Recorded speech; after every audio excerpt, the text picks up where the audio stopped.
I'm Dwain Clarke. I came from the Spice Island of Grenada. Uh, I'm 36 years old. Uh, my life from childhood to adulthood has been, I would say, beautiful, very beautiful. I was I had a very, very fun-filled life as a child. Playing among my friends. We play cricket, play volleyball, we play football, and we go fishing in the river as well. Yeah, it's crayfish. That part of life growing up in the village, right? Until my life changes when I was diagnosed with hearing impairment, right? And it has become. I wasn't prepared for that new normal. I wasn't really prepared for it, right?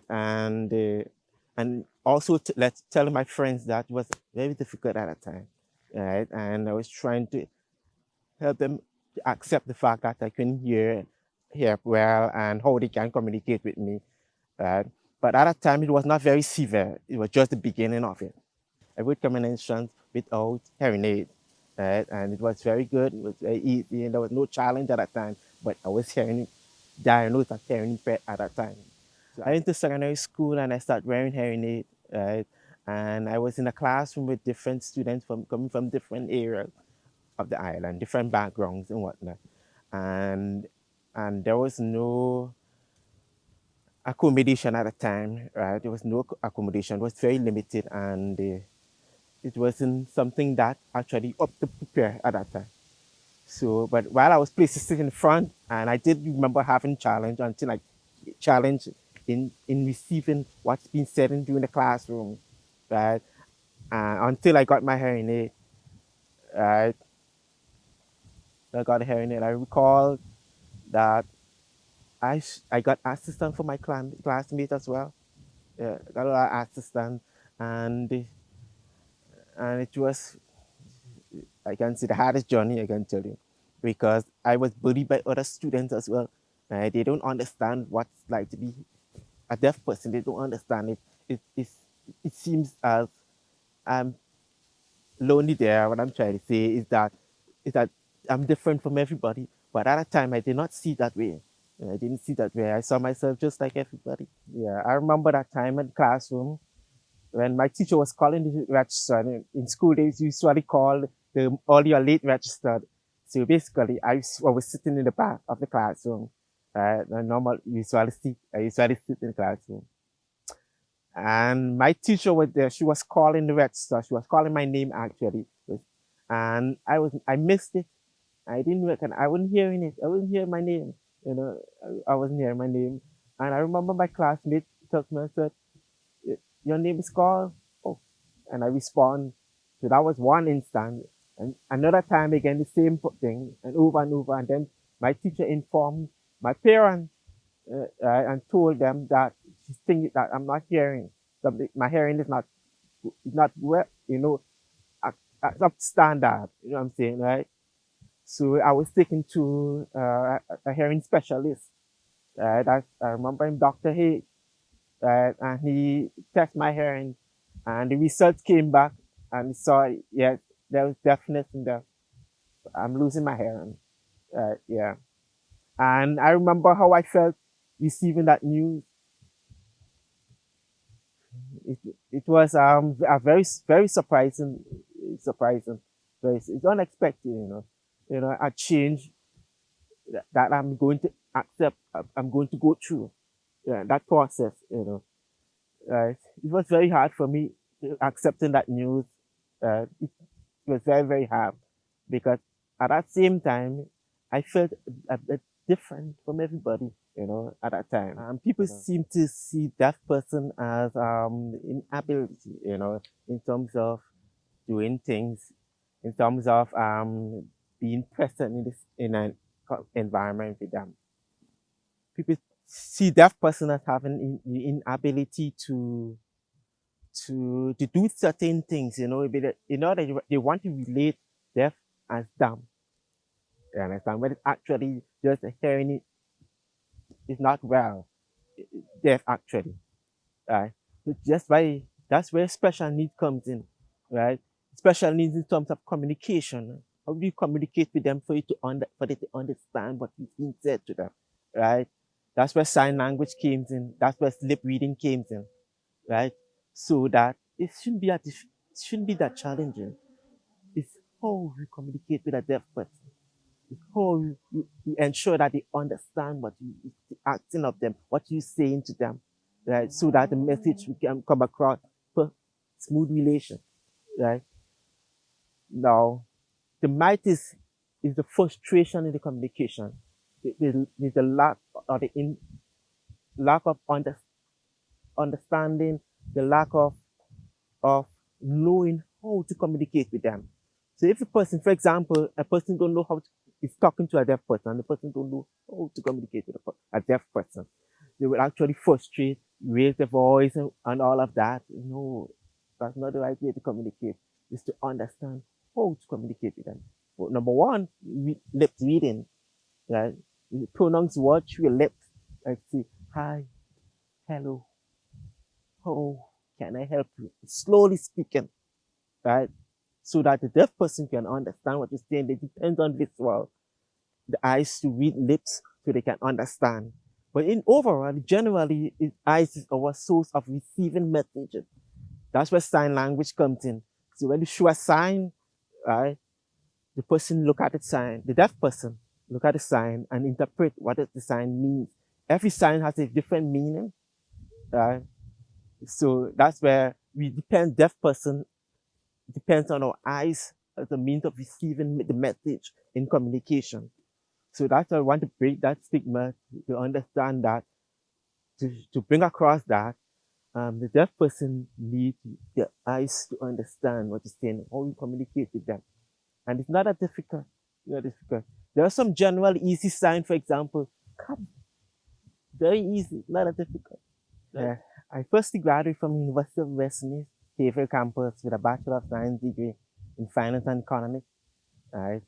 And after widely searching, I saw that the Financial Service Commission is an opportunity to begin my career, right? I saw it as an opportunity where I can learn and develop myself and put my skills that I occupy at UWI, especially math skills. I love mathematics to good use, to good use. Yeah, so I saw that opportunity and I applied. Right? Currently, I'm an independent contractor at the Financial Service Commission. I'm working on the digitization plan that transforming files into information management system for safekeeping, data retrieval, and easy access for referencing as well. Communication at the FSC has been very, very accommodating. My colleagues and the colleagues in general, right, they will communicate with me face to face to ensure that I read lips, right, to ensure that I understand what's being said to me, to ensure that I'm on the same track of everyone that's being told in meeting, for example, and in meeting, for example, yeah, and to ensure there's feedback to make sure that I understand everything very well, right? And I'm really, really happy with that. I really appreciate that accommodation in communication. I truly appreciate that. Really appreciate it. It makes me feel confident. Very, very confident in terms in communicating face to face, right? And FSC has proposed accommodation the software 3CX telephone system 3CX. It was very accommodating in terms of caption turn on this laptop. The caption reading features in Teams was caption reading feature, right? And WebEx there was caption as well. So I don't feel alone, and I feel that I'm one in the communication where I'm not missing anything. I'm reading the captions to as what's being said to me, so that communication can be very, very easy. Absolutely, very easy. There's no challenge when the caption features turn on for TCF, Teams, and WebEx meeting. So if a colleague want to call me from another department, she will ring me on 3CX, right? And I will turn on the caption feature, or it might automatically comes on, and I answer the phone and conversation smoothly and easy. So I really, really felt confident having this accommodation at FSC, the Financial Service Commission. I recall the time where during COVID time, where we all wearing masks, right? And that's where the barrier in communication came in. Because since I'm a deaf person, as a deaf person, sorry, I depend on reading lips. So the mask itself, the person is wearing a mask is barring what is being said to me. So in other words, there's no clarity there. It's just inaudible sound. You know, you're wearing the mask now, and I'm trying hard to understand. Okay, let me interject the fact that my hearing challenge is not based on volume, right? It's mostly clarity. It's mostly understanding. So it is the sound and what the clarity goes one together. So that's why I will use the hearing aid for his sound and my eyes for reading lips. So wearing mask preventing that. But for the hearing person, I understand they need to protect themselves, right? And that's why it's very difficult. So how I overcome this is by I ask the person to the mask a bit, right? So I can see the lip to understand what's being said to me, right?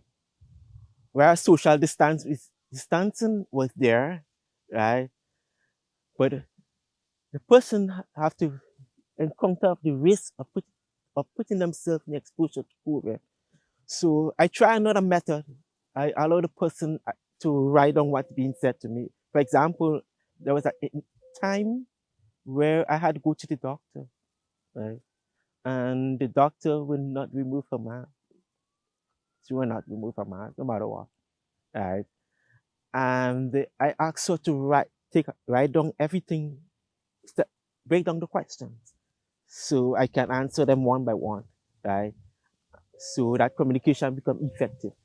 So happy with the caption software applies to Teams, telephone system 3CX, and the face-to-face communication.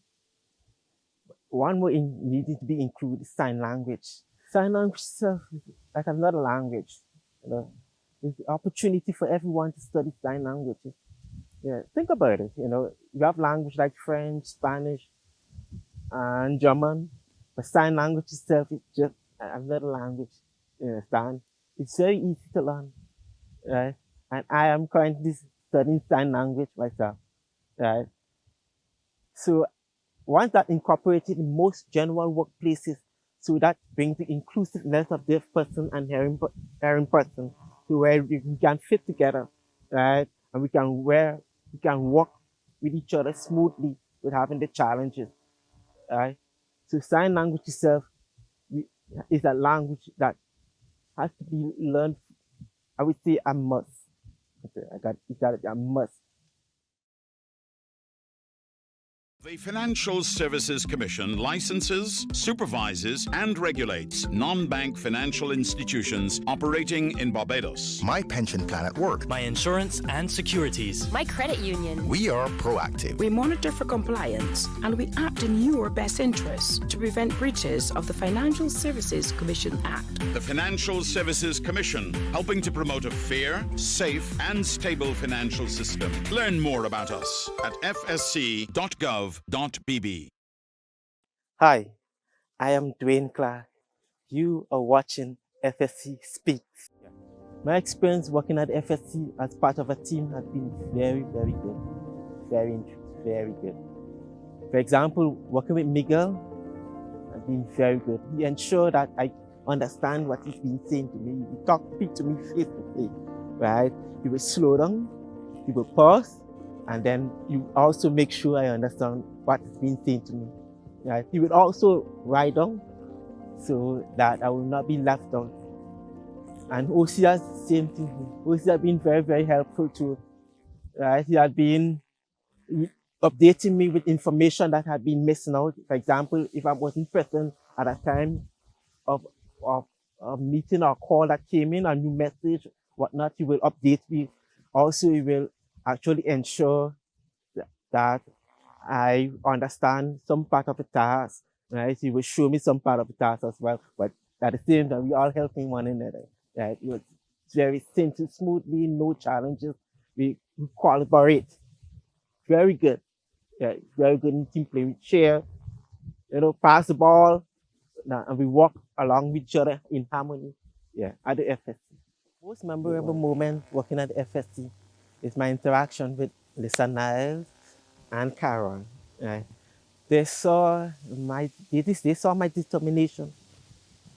They saw my skills, my talent. Yes, and they saw my capability. So, and they welcomed me on board, and I'm very happy with that. And as well as everyone else within the FSC, I felt a oneness with everyone. You understand? I felt genuinely welcome. I felt part of the family of FSC, right? Yeah, and that has been very, very inspiring and very, appreciated, very touching. I want to share with you that disabled person like me, myself, a deaf person, we bring our special talent, special creativity, our interpersonal skills as well, detail oriented, and focused communication, that's face to face, so that we will have a oneness, a connection between persons. I'm looking at you directly and you are talking to me, so you have a connection. Most of all, it's an opportunity to be exposed to a disabled person, to be in a presence of a disabled person.